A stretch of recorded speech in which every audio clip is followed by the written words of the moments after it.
कोलकाता का एक गांव माधवपुर। ये महीना जनवरी का था और रात के तकरीबन 10 बजे थे। रात के सन्नाटे में झिंगुरों की आवाजें माहौल को थोड़ा डरावना बना रही थी। ऐसे में दो लोगों के कदम गांव की तरफ बढ़े जा रहे थे। अरे वाह यार, आज तो मजा ही आ गया। सही कहा तूने, बहुत मस्त नाच किया था उस पतली कमर वाली लड़की ने, नहीं? यार काश वो हमारे गांव में भी होती तो पूरा जंगल पार करके उसका प्रोग्राम देखने दूसरे गांव नहीं जाना पड़ता। अरे यार कदम तेज तेज बढ़ा, मुझे तो ये सोचकर डर लग रहा है कि घर पर क्या बहाना बनाएंगे। अरे हम कुछ ही मिनटों में गांव पहुंच जाएंगे। वो देख, वो कच्चा रास्ता आ गया। उसकी बात सुनकर महेश ने उस कच्चे रास्ते की तरफ देखा जिस तरफ कोई नहीं जाता था। तू पागल हो गया क्या? हम इस रास्ते से जाएंगे ये जानते हुए कि इसके बारे में कैसी कैसी अफवाहें फैली हैं। अरे तू भी ना महेश, खुद ही अपने मुंह से कह रहा है कि अफवाह फैली है और फिर डर भी रहा है। मेरी बात मान, इस रास्ते से चलते हैं। 5 मिनट के अंदर हम गांव में होंगे, वरना बड़े रास्ते से जाएंगे तो 1.5 घंटा लग जाएगा। उसकी बात सुनकर महेश ने एक बार फिर से उस कच्चे रास्ते की तरफ देखा। वहाँ पर इस समय मौत का सन्नाटा छाया हुआ था। अरे चल यार, डरता क्यों है, मैं साथ हूँ ना। और उसको लेकर उस कच्चे रास्ते की तरफ बढ़ गया। दोनों अभी कुछ कदम ही चले थे कि उनको किसी के जोर जोर से सांस लेने की भयानक आवाज सुनाई दी।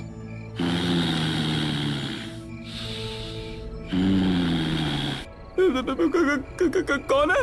अरे यार डरता क्यों है, कोई कुत्ता ही होगा।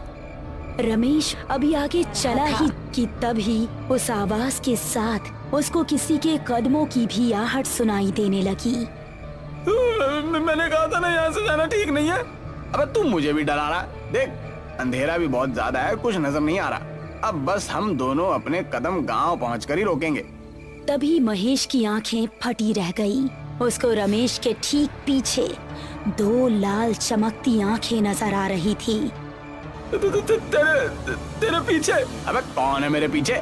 रमेश ने जैसे ही पलटकर पीछे देखा, किसी ने उसका पैर पकड़ा और उसको झाड़ियों में खींच कर ले गया। महेश, महेश बचाओ मुझे, महेश! वो बिजली की रफ्तार से रमेश की आंखों से ओझल हो गया। रमेश के डर का कोई ठिकाना नहीं रहा। वो दिल में बस खौफ लिए तेजी से गांव की तरफ दौड़ने लगा और जब तक वो गांव नहीं पहुंच गया उसने अपने कदम नहीं रोके।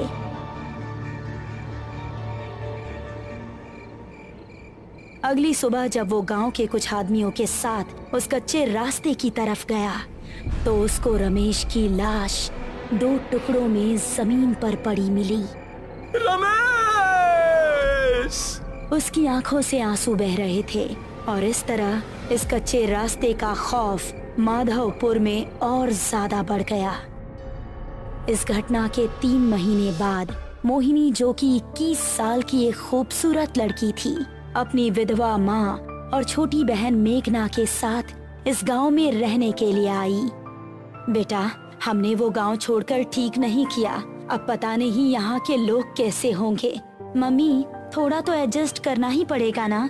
उस घर का किराया बहुत ज्यादा था। कुछ दिन यहाँ गुजार लेंगे तो सब नॉर्मल हो जाएगा। वो तीनों अब माधवपुर के एक घर में रहने लगे।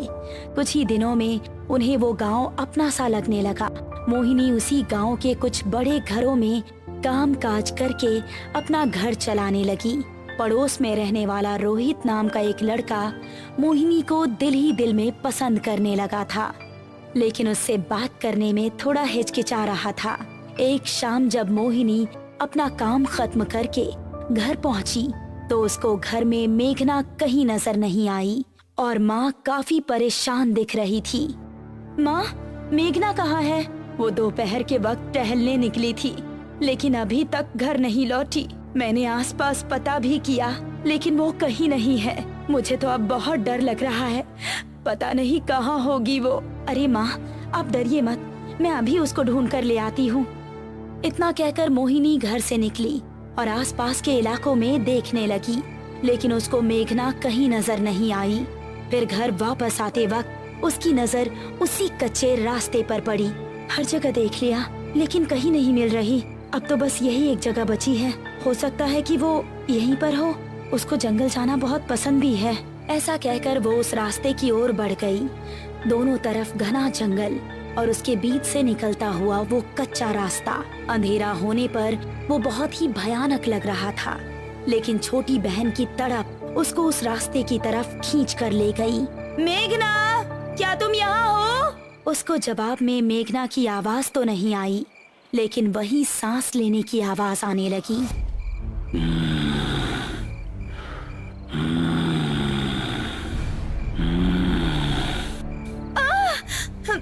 ये किस जानवर की आवाज है? मेघना प्लीज, अगर तुम यहाँ हो तो कोई जवाब दो। अब वो डरती डरती तेज तेज कदम बढ़ाने लगी। तभी उसको महसूस हुआ कि किसी ने पीछे से उसका दुपट्टा पकड़ा है। एक पल को तो उसकी सांसें रुक गई और उसने तेजी से पलटकर पीछे देखा। उसका दुपट्टा घनी झाड़ियों में फंसा हुआ था। हे भगवान, मैं तो डर ही गई थी। उसने झुककर अपना दुपट्टा निकालने की कोशिश की। झाड़ियों में काफी अंधेरा था और कुछ भी साफ नजर नहीं आ रहा था। तभी वो सांस की आवाज और भी तेज होने लगी और झाड़ियों से एक हाथ निकला जिसने उसका पैर पकड़ लिया। कौन है? छोड़ो! वो अब बेहद डर गई थी और अपना पैर छुड़ाकर तेजी से वहां से भाग निकली। उसको लग रहा था कि जैसे कोई उसका पीछा कर रहा हो, लेकिन उसकी हिम्मत नहीं हुई कि वो पीछे मुड़कर देखे। वो घबराती हुई ऐसी भागी कि सीधा वो जाकर अपने घर के अंदर ही रुकी। अरे मोहिनी बेटा, क्या हुआ? इतनी डरी हुई क्यों हो? मोहिनी कुछ बताती इससे पहले ही उसकी नजर मेघना पर पड़ी, जो कि उसी को देख रही थी। मेघना, कहाँ थी तुम? पता है हम कितने परेशान थे। दीदी माफ कीजिएगा, हमारी एक नई दोस्त बनी है, हम उसी के घर पर थे। मोहिनी को मेघना को घर में देखकर थोड़ा सुकून मिला, लेकिन उसके साथ जो हुआ था वो उसके दिमाग में अभी भी घूम रहा था। रात को मोहिनी अपने कमरे में सो रही थी तो उसको वही सांस की आवाज सुनाई देने लगी।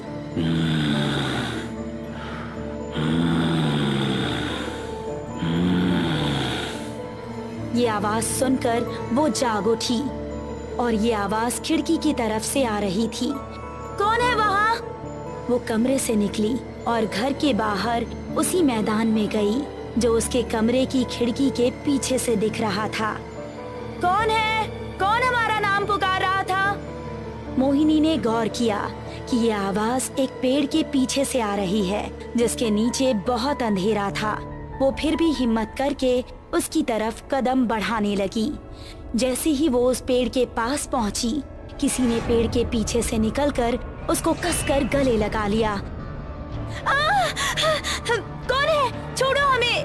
अंधेरे में कुछ नजर नहीं आ रहा था, बस उन सांसों की आवाजें आ रही थी और महसूस हो रहा था कि जिसने भी उसको पकड़ा है उसका शरीर बेहद ठंडा है। बचाओ! बचाओ!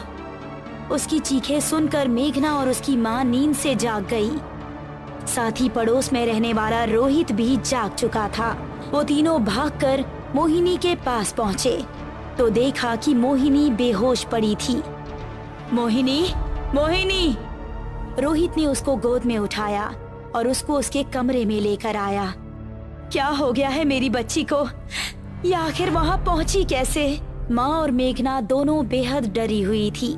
तभी मोहिनी को होश आ गया और उसने आंखें खोलते ही रोहित को सामने देखा। आप कौन हैं? मोहिनी, ये हमारे पड़ोसी हैं। यही तुम्हें यहाँ पर लेकर आए। तुम घर के पीछे क्या कर रही थी?